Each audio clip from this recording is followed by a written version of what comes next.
kita sudah berdoa, kemudian juga telah membersihkan kelas untuk persiapan pembelajaran. Selanjutnya kita akan melanjutkan materi kita hari ini. Jadi materi hari ini adalah terkait dengan gelombang elektromagnetik. Ya.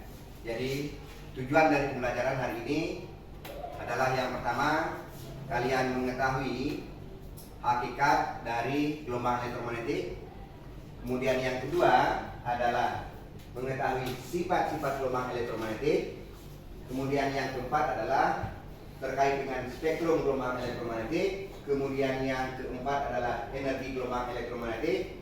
Kemudian yang kelima adalah manfaat gelombang elektromagnetik. Kemudian yang terakhir adalah mengidentifikasi atau mengurutkan ya, gelombang elektromagnetik berdasarkan panjang gelombang ataupun frekuensi dari gelombang elektromagnetik. Oke, sekarang tugas kalian adalah berinteraksi dengan sumber belajar. Silakan mencari referensi terkait dengan gelombang elektromagnetik. Silakan.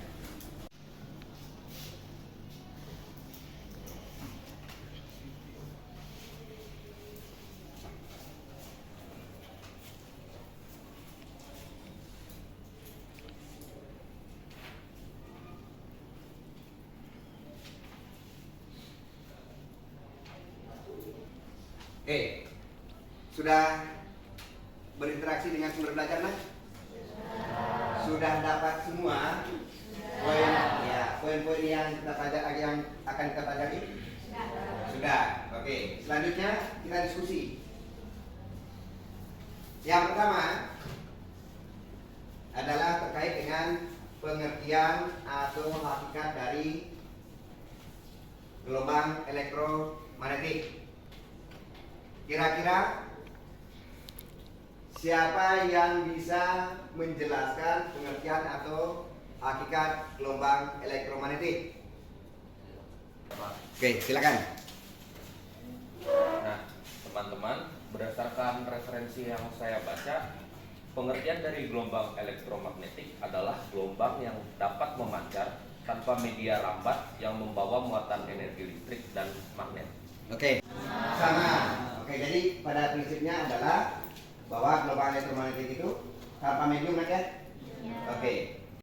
Oke, tadi pengertian dan hakikat juga sudah selesai, sudah dijelaskan oleh teman kalian, Tobias. Kemudian kita masuk ke poin kedua, yaitu tentang sifat-sifat gelombang elektromagnetik. Siapa di antara kalian yang bisa menjelaskan tentang sifat-sifat gelombang elektromagnetik? Saya, Pak. Silakan, Melin. Jadi, teman-teman, berdasarkan referensi yang saya gunakan, terdapat 8 sifat dari gelombang elektromagnetik. Yang pertama, tidak membutuhkan medium untuk merambat. Yang kedua, tidak memiliki muatan listrik sehingga tidak mudah dibelokkan oleh medan magnet dan medan listrik. Yang ketiga, termasuk gelombang transversal. Yang keempat, energinya bergantung pada frekuensi atau panjang gelombang. Yang kelima, kecepatannya konstan di ruang hampa. Yang keenam, perubahan medan magnet dan medan listrik terjadi secara bersamaan. Yang ketujuh, medan magnet dan medan listrik berbanding lurus. Yang kedelapan, dapat mengalami refleksi alias pemantulan, refraksi alias pembiasan, polarisasi alias pengkutupan, interferensi alias perpaduan, dan difraksi alias hamburan atau lenturan. Cukup? Oke. Yang lain? Bagaimana? Sama? Sama. Oke. Terima kasih, Melin. Oke, jadi di poin kedua, tujuan yang kedua sudah dijawab oleh Melin tadi. Rata-rata tidak ada pertanyaan lagi karena sudah paham itu, ya, terkait dengan sifat-sifat gelombang elektromagnetik. Kemudian yang berikutnya lagi, kita masuk ke tujuan pelajaran yang ketiga. Itu terkait dengan spektrum gelombang elektromagnetik. Nah, sekarang terkait dengan spektrum gelombang elektromagnetik, kira-kira siapa yang bisa menjelaskan lagi terkait dengan spektrum gelombang elektromagnetik. Silakan angkat tangan. Jadi teman-teman, berdasarkan sumber bacaan yang saya dapat mengenai spektrum gelombang elektromagnetik, itu terdapat 7 macam. Pertama ada gelombang radio, yaitu dimanfaatkan untuk mentransmisikan sinyal pada jarak yang sangat jauh.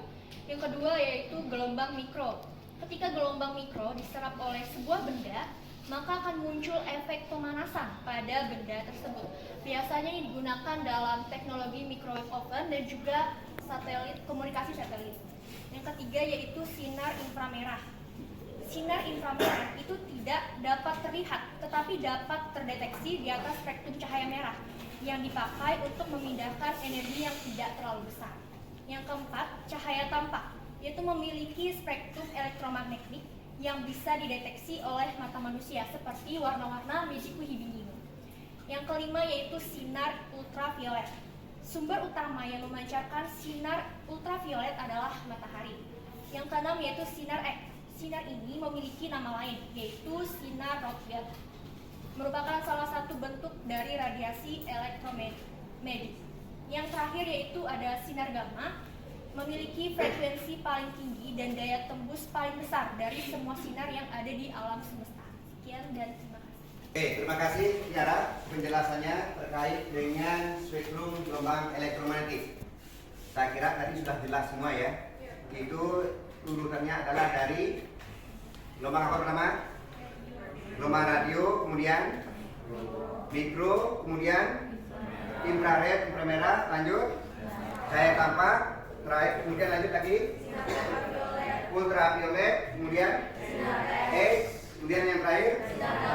Oke, jadi jelas semua ya. Oke, sekali lagi terima kasih Tiara atas penjelasannya. Oke, jadi di W3 untuk tujuan pembelajaran ketiga sudah selesai terkait dengan spektrum gelombang elektromagnetik.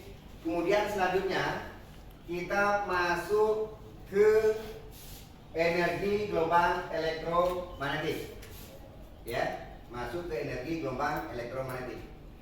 Nah, terkait dengan energi gelombang elektromagnetik, kira-kira siapa yang bisa menuliskan rumus-rumus yang berhubungan dengan gelombang elektromagnetik? Oke, silakan Puspa.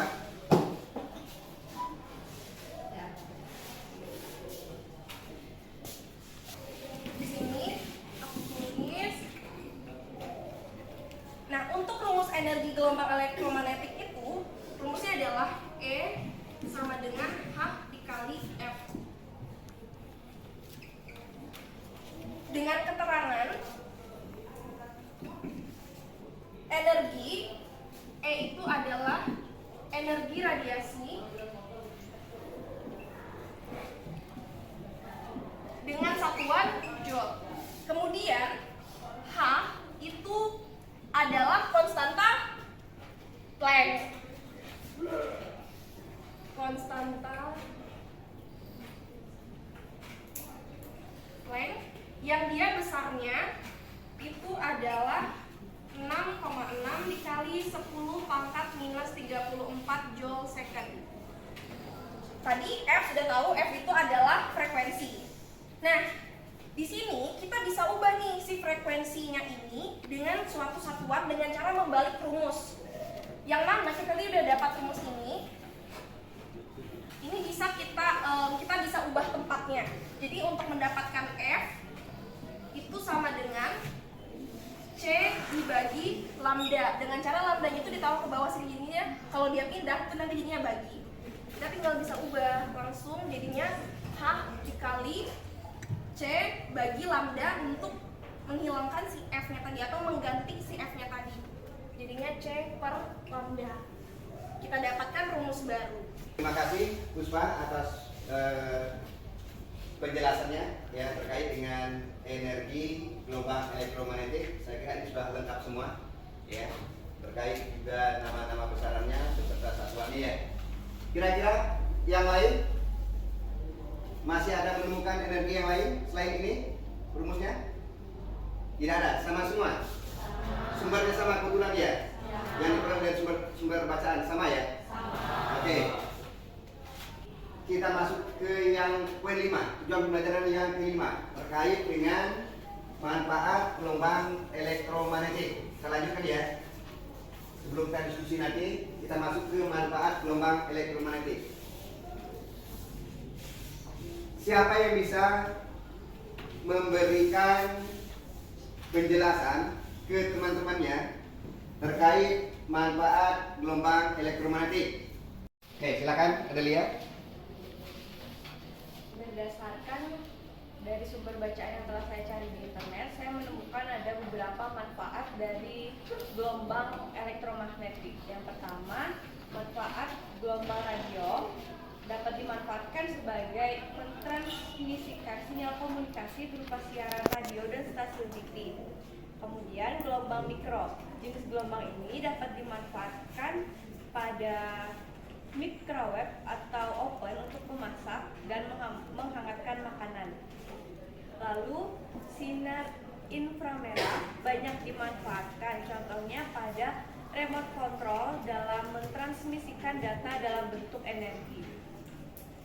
Cahaya tampak dapat dimanfaatkan penggunaan laser dalam serat optik pada bidang kedokteran untuk mendiagnosis penyakit.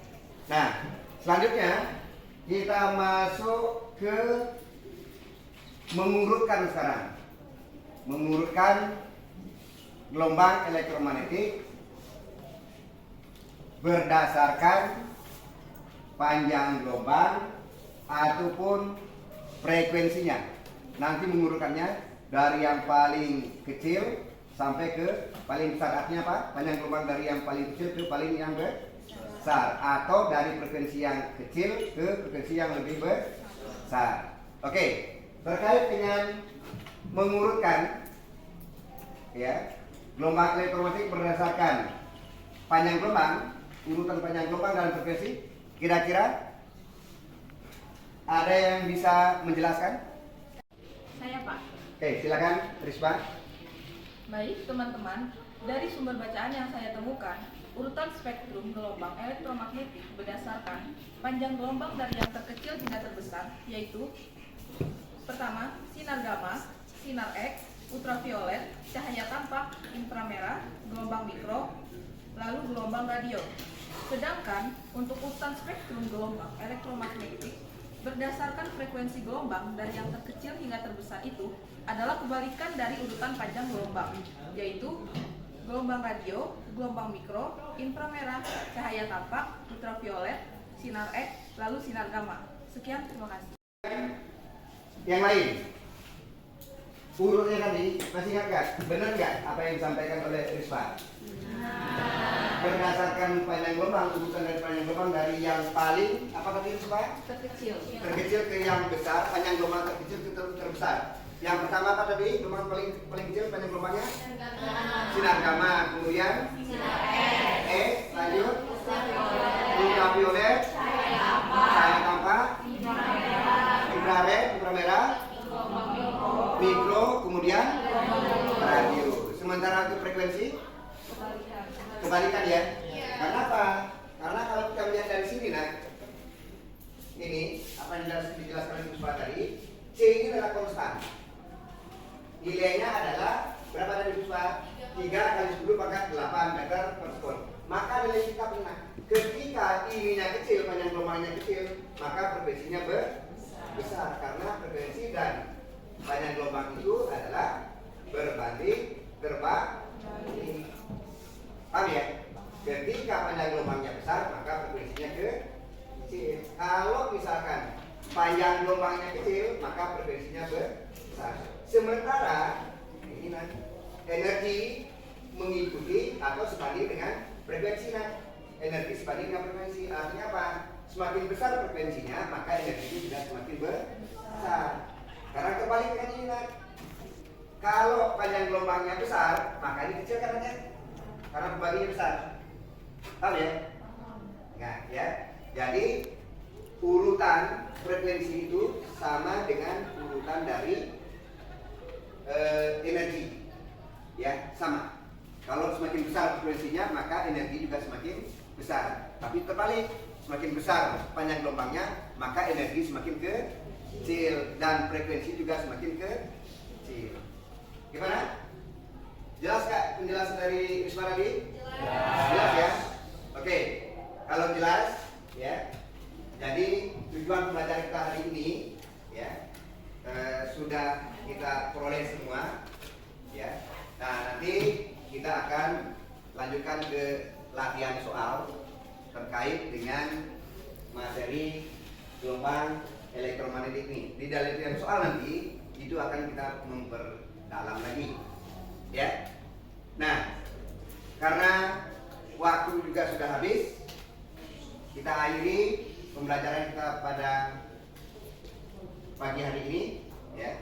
Terima kasih semuanya atas semangatnya yang luar biasa ya. Jadi kalian semua bisa memperoleh informasi ya sesuai dengan tujuan pembelajaran yang kita pelajari pada pagi hari ini.